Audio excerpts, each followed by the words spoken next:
사도행전 13장 13절 14절 말씀 보겠습니다.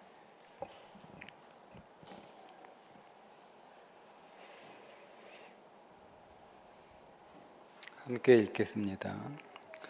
바울과 및 동행하는 사람들이 바보에서 배 타고 밤빌리아에 있는 버가에 이르니 요한은 그들에게서 떠나 예루살렘으로 돌아가고 그들은 버가에서 더 나아가 피시디아 안디옥에 이르러 안식일에 회당에 들어가 앉으니라. 아멘. 안디옥 교회가 최초로 선교사를 파송하게 되는데, 당시 안디옥 교회의 지도자로 있었던 사람들 가운데 2명을 선교사로 선정해서 파송하게 됩니다. 그 2 사람은 바나바와 바울입니다. 바나바는 당시 안디옥 교회의 담임 목사와 같은 역할을 수행하고 있었고, 바울은 지금으로 하면 그냥 부교역자 정도의 역할을 하고 있었던 사람이다, 이렇게 이해하고 있으면 됩니다. 이 2 사람이 마가와 함께 3명이죠. 마가 요한과 함께 3명이 선교팀을 구성해서 이제 선교를 출발하는데, 첫 번째 선교지가 바나바의 고향인 구브로, 우리 성경은 구브로, 지금의 키프러스입니다. 구브로에 도착을 해서 선교를 합니다. 그 구브로에 도착해서 선교할 때는 그 선교팀을 이끌었던 팀장이 바나바였던 것으로 보입니다. 출발할 때 바나바부터 이름이 먼저 나왔기 때문에 그렇고요. 그런데 그 구브로에서 선교를 다 마치고 이제 다음 장소로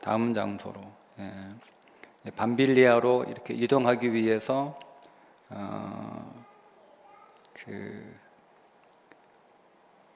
배를 이렇게 타려고 막 이제 사역을 마치고 구브로를 이렇게 떠나려고 하는 그때에는 팀장이 바나바에서 바울로 바뀝니다.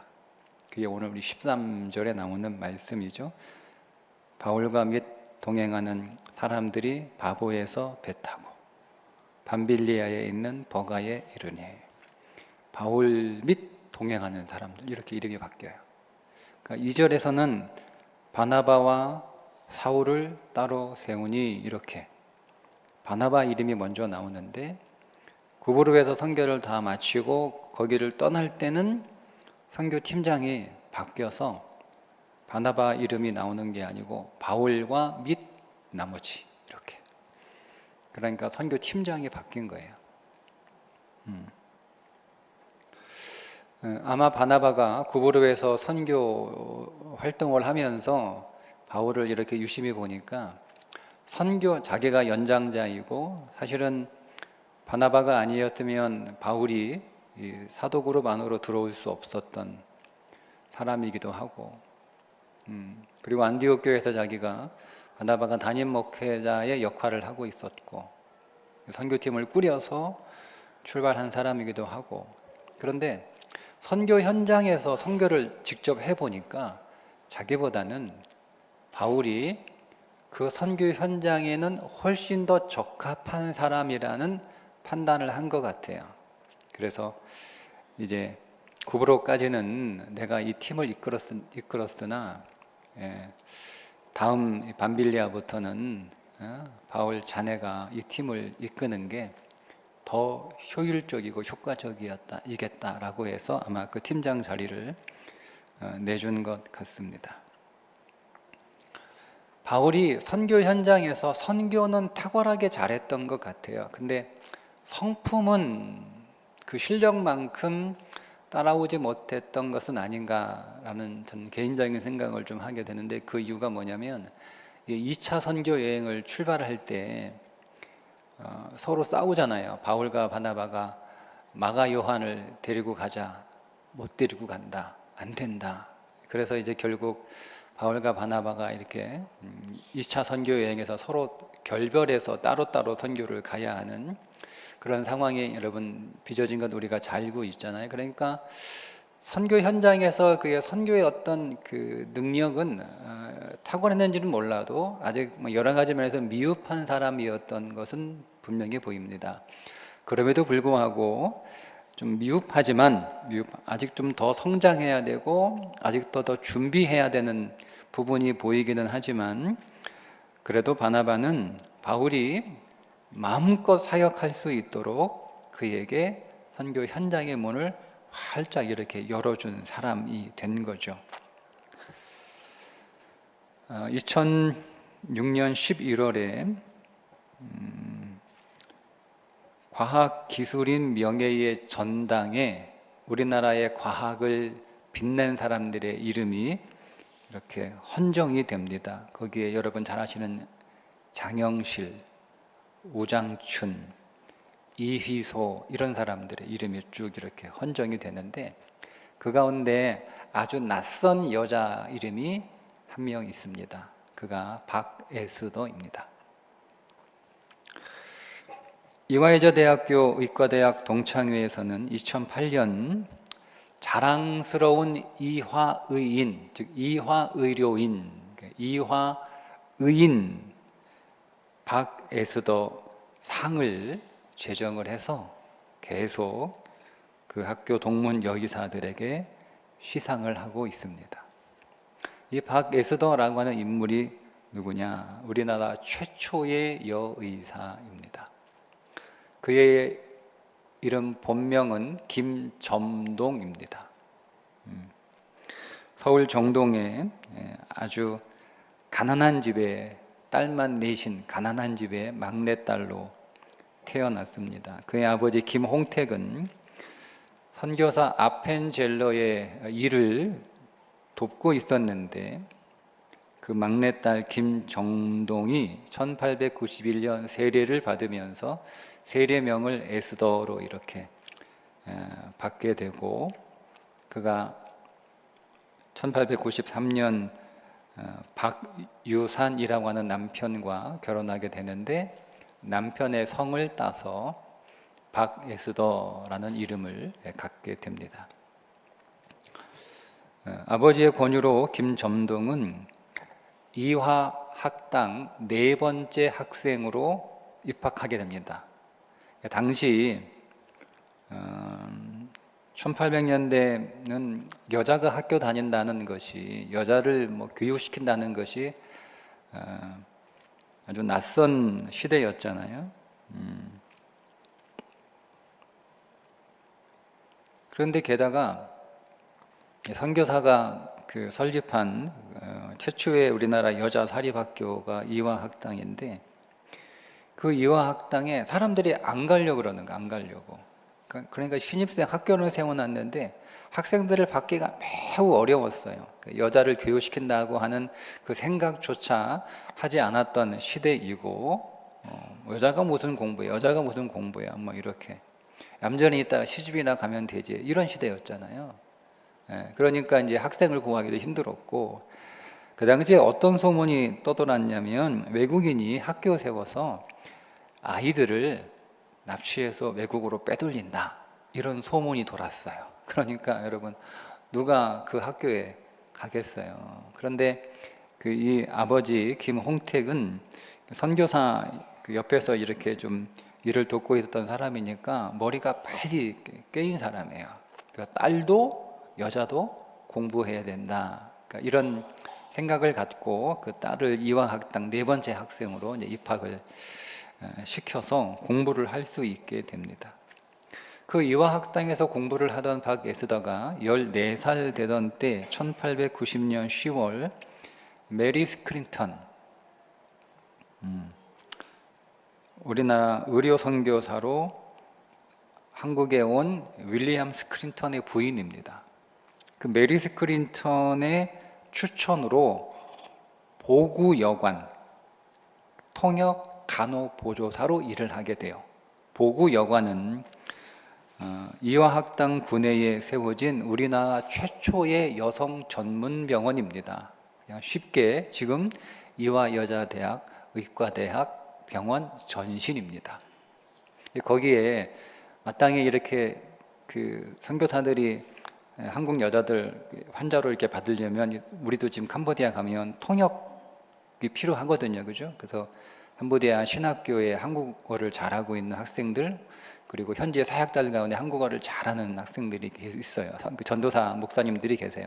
그분들을 도움을 받아서 이제 통역을 세워서 이제 물어보고 또 듣고 처방하고 이렇게 합니다. 그런 것처럼 이제 보고 여관에서도 선교사들이 우리나라 여성들 진료하려면 통역 말이 안 통하니까 통역이 필요해서 그 통역과 간호 보조로 박에스더가 이제 일하게 된 거예요. 한날은 소위 말하는 언챙이, 언챙이에요. 우리가 속칭 그렇게 얘기하잖아요. 구순 9개월 환자, 어린 여자아이가 구순 9개월 때문에 이제 보고여관에 오게 되는데, 그때 에스더가 이제 이거를 통역을 한 거예요. 통역을 하면서 그 당시에 여러분, 제가 어릴 때도 구순 9개월은 치료가 좀 어려운 그런 질환이었던 것을 기억이 돼요. 그래서 제 학교 중에 이제 이렇게 찢어져 가지고 다니는 아이들이 몇 명 있었어요. 근데 이제 그 당시에는 뭐 더욱 그랬겠죠. 근데 고칠 수 있다, 뭐 이런 통역도 해주고 그 소망을 갖게 하고, 그걸 직접 수술을 하는 걸 옆에서 보면서 보조도 했으니까 이거를 깔끔하게 아주 완벽하게 수술해서 고쳐 놓은 걸 보고 에스더가 나도 의사가 되고 싶다라는 소망을 품게 됩니다.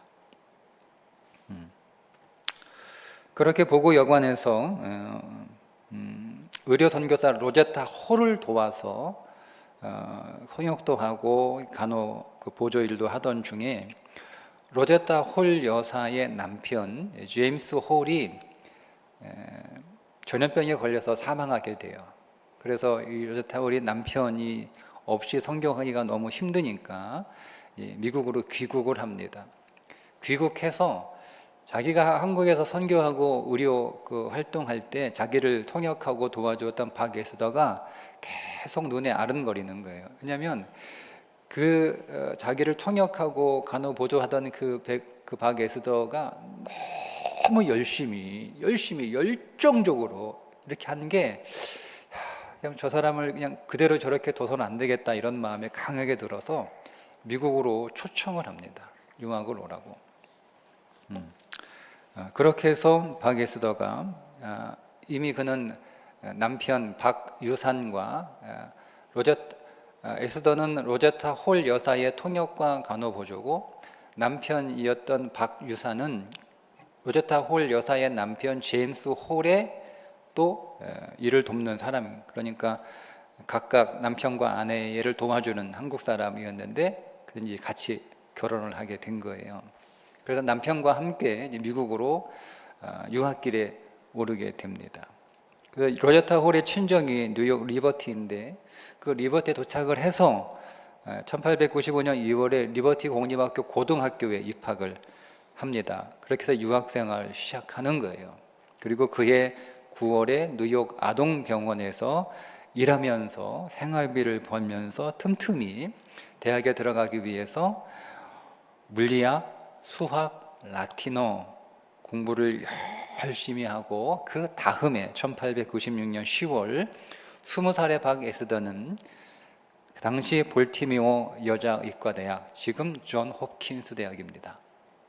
그 대학에 입학을 드디어 하게 됩니다. 그리고 각고의 노력 끝에 1900년 6월 의과대학을 졸업하고 의사가 돼서 미국에서 살지 않고 선교사로 파송받아 한국에 옵니다. 남편이 죽어서 미국으로 잠시 갔던 로제타 홀이 그 전에 다시 한국으로 왔어요. 같이 만난 거죠. 그래서 유학을 떠나기 전에는 박 에스더가 로제타 홀의 보조였는데 지금은 의사가 돼 와가지고 같이 동등한 입장에서 의료 선교, 의료 사역을 진행하고 있었습니다. 보고여관에서 정말 많은 여자 환자들을 진료하고 치료하고, 당시 간호사 양성소도 설립을 하고, 평양의 여성 치료소인 광해여원에서도 진료하고, 평양 맹아학교에서도 진료하고, 그리고 평양 여자 성경, 아니 그냥 여자 성경학원, 평양 아니고요, 여자 성경학원에서도 가르치고, 황해도와 또 평안도 일대를 순하면서 진료 봉사 활동도 하고, 그러니까 의사가 돼서 왔는데 하루도 쉬지 않고 정말 몸이 부서질 정도로 열심히 선교한 거예요. 미국 감리교회의 선교사로 파송을 받아서 몸이 부서지도록. 근데 진짜 몸이 부서졌어요. 10년 만에, 10년 한국에 의사로 와서 10년 동안 그렇게 사역을 하다가 평균 1년에 5천 명 정도를 진료를 했대요. 1년에 5천 명 평균, 10년 동안. 어마어마한 숫자죠. 1년에 5천 명 진료할 수 있나요? 네? 어마어마한 숫자예요. 결국 10년 나이 34살 1910년 4월 13일 과로로 폐질환에 걸려 하나님의 부름을 받게 됩니다.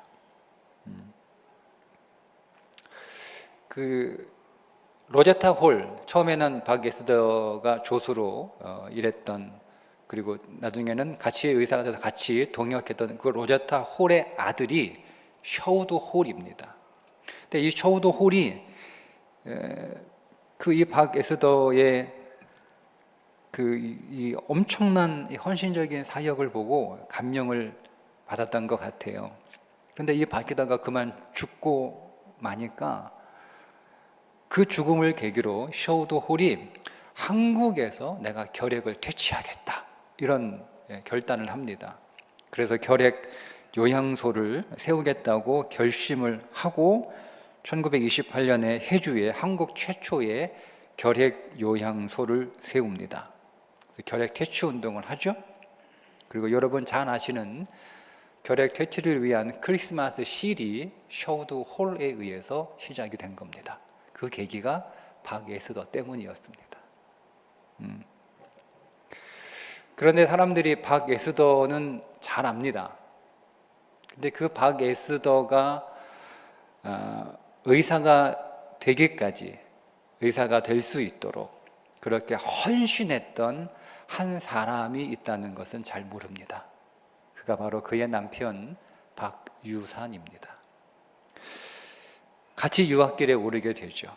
처음에는 박유산도 공부를 하기 위해서 아내와 같이 유학을 간 거예요. 그런데 가만히 보니까 자기 아내가 자기보다 공부에 대한 열정이 훨씬 더 뜨겁고 강한 것을 알았어요.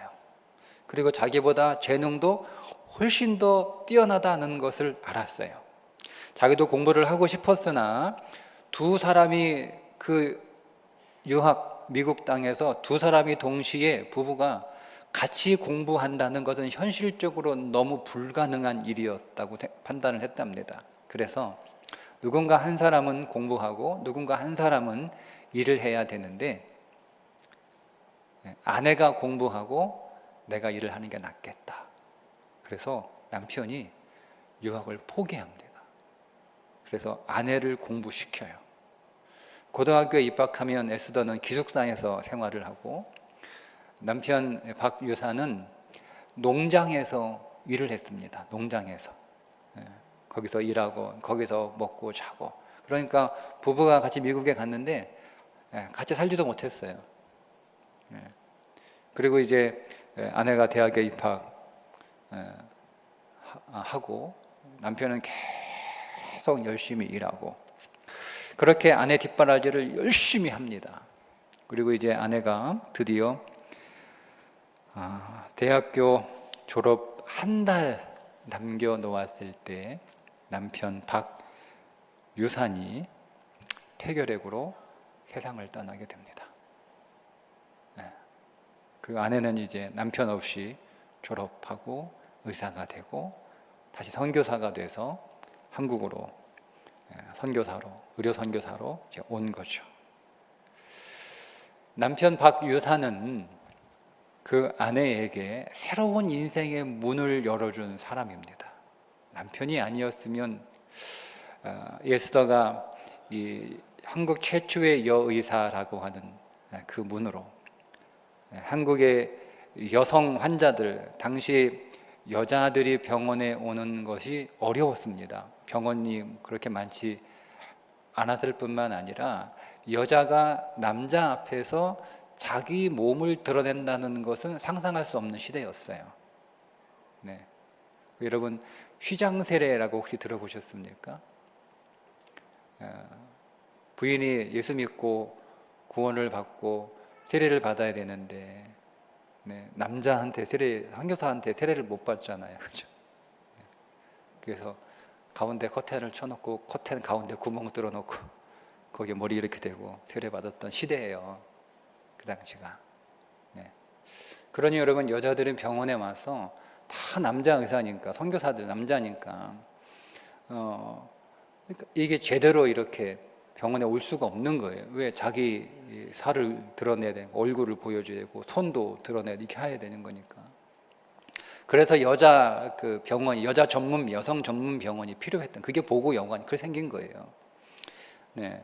한국 질병으로 고생하고 있는 여자들에게 소망을 주고 그들을 치유하고 그들을 건강하게 만든 그 일을 헌신적으로 한국 의료 역사에 정말 중요한 일들을 시작하고 그런 어떤 일들을 했던 그 새로운 문을 열어주었던. 근데 여러분, 이 박예수는 말씀드린 것처럼 의사로서도 한국 근대사에 굉장히 중요한 사람이었지만 한국 근대 과학에서도 굉장히 중요한 과학자로 평가를 받았기 때문에 말씀드린 한국을 빛낸 24명의 과학자들의 이름에 이 에스더의 이름이 올라간 거죠. 감리교 선교 역사에서 박에스더는 유일한 동양인이자 유일한 순교자로 평가를 합니다. 그렇게 이 박에스더는 한국 역사에 정말 선교와 의료와 또 과학에 정말 새로운 문을 열고 그 새로운 문 안으로 들어갔던, 그래서 한국이라고 하는 이 사회에 새로운 문을 열어준 그런 삶을 살았던 사람인데, 그 뒤에는 그를 위하여 헌신했던 남편 박유산이라고 하는 이름 없는, 사람들에게는 잊혀진, 미국에 가면 조그만 비석 하나가 남아 있어요. 아무도 찾지 않아요. 우리나라 초기 한국 교회의 직분은 쉽게 받을 수 있는 것이 아니었습니다. 그러니까 무슨 말이냐면, 직분 받는 걸 다들 두려워했어요. 특별히 장로가 된다는 것은 어떤 각오로 직분을 받냐면, 내가 장로가 되면 내 집 한 채는 팔아야 된다라고 하는 각오로 장로의 직분을 받았던 것이 한국 초기 교회입니다. 그래서 내가 교회 직분, 장로가 되고 권사가 되고 뭐 전도인이 되고 이렇게 되면 그 교회를 위해서 자기의 온 삶을 다 헌신해야 되는 줄 알았어요. 그래서 그게 너무 두렵고 너무 힘들어서 다 사양하고 거절하고 도망가고 그랬단 말이에요. 그래서 하나님이 강건하셔야, 그 하나님의 강건에 이기지 못해서 마치 모세가 안 간다 이게 우리 한국 초기 교회의 직분이었어요. 모세처럼 안 해요, 못해요, 안 해요 하다가 하나님이 너 안 하면 죽어 이렇게 말씀하시니까 뭐 이래도 죽거나 저래도 죽거나 교회를 하다가 죽으면 순교라도 하지, 뭐 그런 마음으로 이제 직분을 받았던 게 우리 한국교회 초기의 직분이었습니다. 그러다가 한국교회가 급성장하죠. 급성장하면서 이제 교회의 직분은 계급이 됩니다. 바리새인들이 돈을 좋아하는 사람이다라고 성경에 나오죠. 여러분, 바리새인들이 왜 돈을 좋아하는 사람들이여라고 성경에 기록하고 있냐면, 바리새인들은 신앙이 좋은 사람들로 사람들에게 인정받는 사람들이잖아요. 그런데 자기가 신앙이 좋다라고 하는 것을 정말 신앙으로, 믿음으로, 영성으로 그렇게 인정받기가 어려우니까 제일 쉬운 게 뭐예요? 부자가 되는 거예요. 내가 하나님 잘 믿어서 하나님이 복을 주셔서 내가 부자가 된 거다, 이렇게. 그래서 바리새인들은 돈을 좋아한다, 이런 말씀이 나오는 거예요. 그러니까 이 사람들은 열심히 믿음 생활에서 자신의 신앙이 좋은 것으로 증명되는 자기의 영성을 드러내는 일은 너무 힘들고 어려우니까 쉬운 길을 선택하는 거죠. 돈 많으면 믿음 좋은 줄 알았던 것처럼 한국교회도 어느새 교회가 급성장하면서 직분이 계급이 돼서 내가 직분을 받으면 내가 예수 잘 믿는다, 신앙 좋다, 이런 표시가 되었습니다. 교회는 정말 일을 잘하는 사람이 필요하고 그 일을 잘하는 사람을 세워서 교회 일꾼으로 세워서 이제 하나님의 나라를, 교회를 세워가는 그 일을 함께 하는 거잖아요. 근데 우리가 보수를 받고 교회 일을 하는 건 아니잖아요. 오히려 자기 돈 내면서 교회를 하는 게 교회의 직분자들이고 헌신자들이잖아요. 그러니까 그 사람들에게 우리가 뭐 줄 건 없고 그 사람들의 그런 헌신이 매우 영광스러운 것이고 매우 명예로운 것이다 라고 하는 의미에서 직분이 이게 내게 정말 내가 명예로운 것이다, 이런 그런 의미를 갖고 있는 것은 굉장히 중요하고 필요합니다. 그런데 그런 것이 이게 좀 왜곡돼서 어느 순간부터 이제 명예가 이제 계급처럼 되어버린 거죠. 그러다가 이제 직분은 어떤 것이 되었냐면 마치 사병이 군대 가면 이제 날짜를 채우면 자동으로 계급이 올라가잖아요. 네. 병사들은 시험 봐가지고 계급이 올라가는 게 아니에요.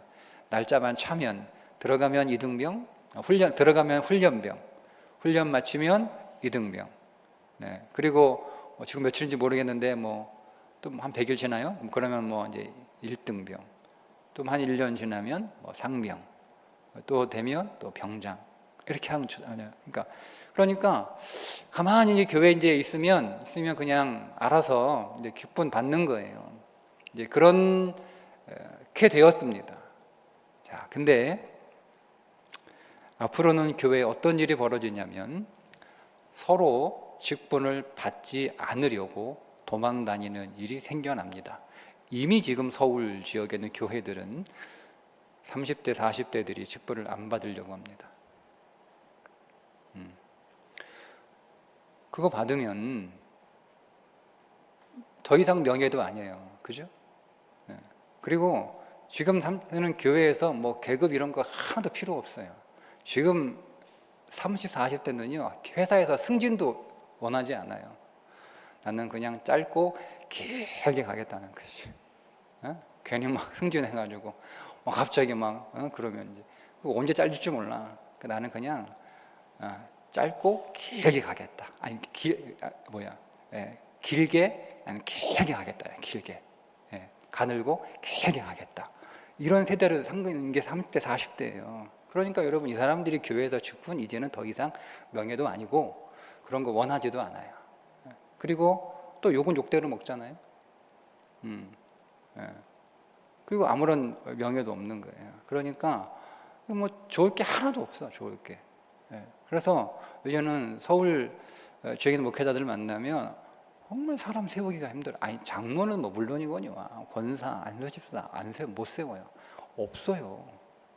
안 하려고 그래요. 사람이 없는 게 아니라 안 하려고 그래요.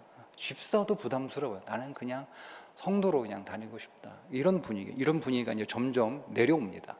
서울, 경기, 이제 뭐 천안, 대전, 김천 갔다가 구미, 대구로 내려오겠지요. 시간이 이게 오래 걸리지 저는 않을 거라고 봅니다. 곧 이제 이미 우리 지방의 어느 교회는 직분을 안 받는 사람들이 나와요. 몇 년씩 목사님이 직분 받으라고 그렇게 권유해도 몇 년째 계속 사양하는 교회들이 지금 우리 제구 지방에도 있습니다. 어떻게 해야 될까요? 이 직분 제도 자체가 이름만 있고 사라지게 될 위기에 있습니다. 어떻게 해야 될까? 제가 한번 생각을 해봤습니다. 방법은 하나밖에 없는 것 같아요.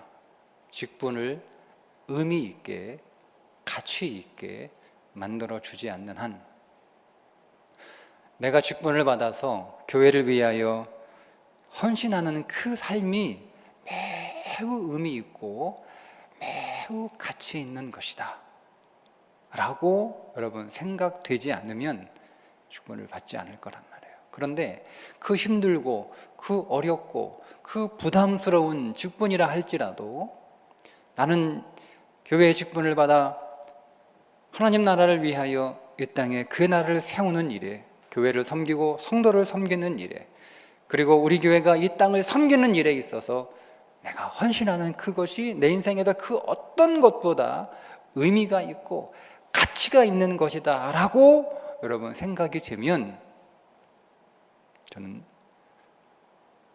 그 직분을 사모하게 되고 그 직분을 위해서 준비하고 훈련하고, 그래서 그 직분을 명예로운 것으로 저는 받아들일 수 있다라고 생각이 됩니다. 그래서 오늘 우리가 해야 될 일은 바로 이것입니다. 의미 있고 가치 있게 만들어주는 일을 우리가 지금 해야 되는 거예요. 여러분, 문을 열어준다라고 하는 것은 그냥 우리의 후배들을 사역의 현장 내가 문 열어줄 테니까 들어가, 그 사역의 문을 열어놓고 그 사역의 현장에 다 집어넣고 나는 그냥 뒤에 쏙 빠져가지고 이렇게 뒷짐지고 이렇게 구경하는 건 문을 열어주는 게 아니에요.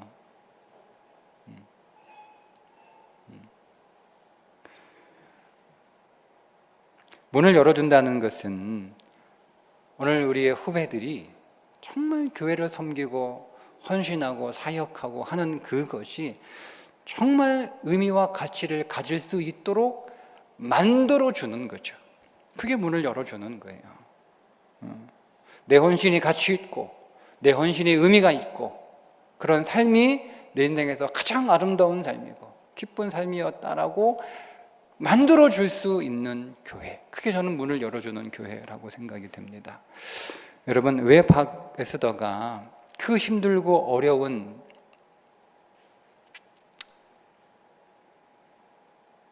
남편이 세상을 떠나야 할 만큼 그렇게 정말 값지고 소중한, 자기가 의사가 된 건 남편의 생명이잖아요. 남편의 생명 값으로 의사가 된 거예요. 그런데 왜 한국에 왔을까요? 미국에서 얼마든지 편하고 좋은 의사로 대접받으면서 그의 생을 살아갈 수 있었을 텐데 왜 굳이 선교사로 파송받아 한국에 다시 왔을까요? 그건 한국에서의 힘들고 가난하고 병든 여자들을 치유하고 고치는 것이 그녀의 인생에서 그 어떤 것보다 의미 있고 가치 있는 일이라고 믿었기 때문입니다.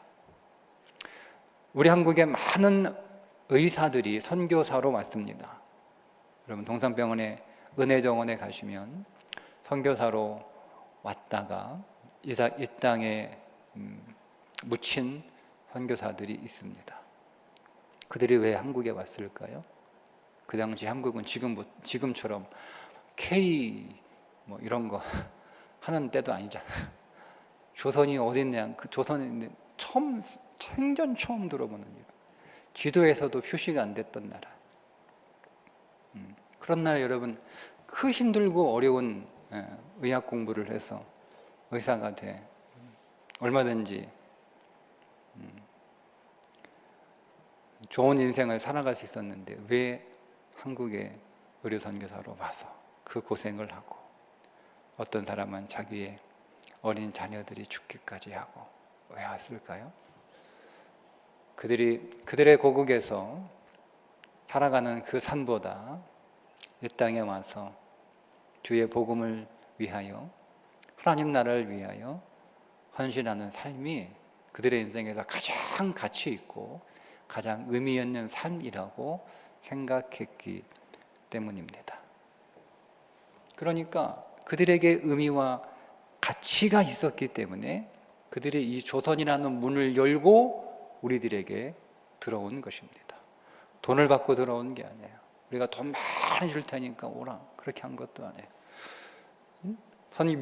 미국 선교부에서 당신들 조선으로 선교하면 미국에서 개업해가지고 의사로 사는 것보다 훨씬 많은 돈 줄 테니까 가라고 한 것도 아니잖아요. 그냥 하나예요. 그것은 의미 있는 삶이었고 가치 있는 헌신이었다는 것 하나예요. 그거 하나 때문에 조선의 문을 열고 우리에게 왔던 것처럼 오늘 우리에게 해야 할 일은 의미와 가치, 사역의 의미와 가치를 만들어 주는 거죠. 그 일을 오늘 우리가 준비하고 그 일을 잘 마련해서 오늘 우리 후배들의 헌신, 우리 후배들의 사역을 정말 의미와 가치 있는 것으로 세워줄 수 있는 그런 교회 여러분 만들어야 하지 않겠습니까? 단순히 그냥 물려주는 교회가 아니라 오늘 저와 여러분이 그 일에 마지막 헌신할 수 있기를 주님의 이름으로 축복합니다.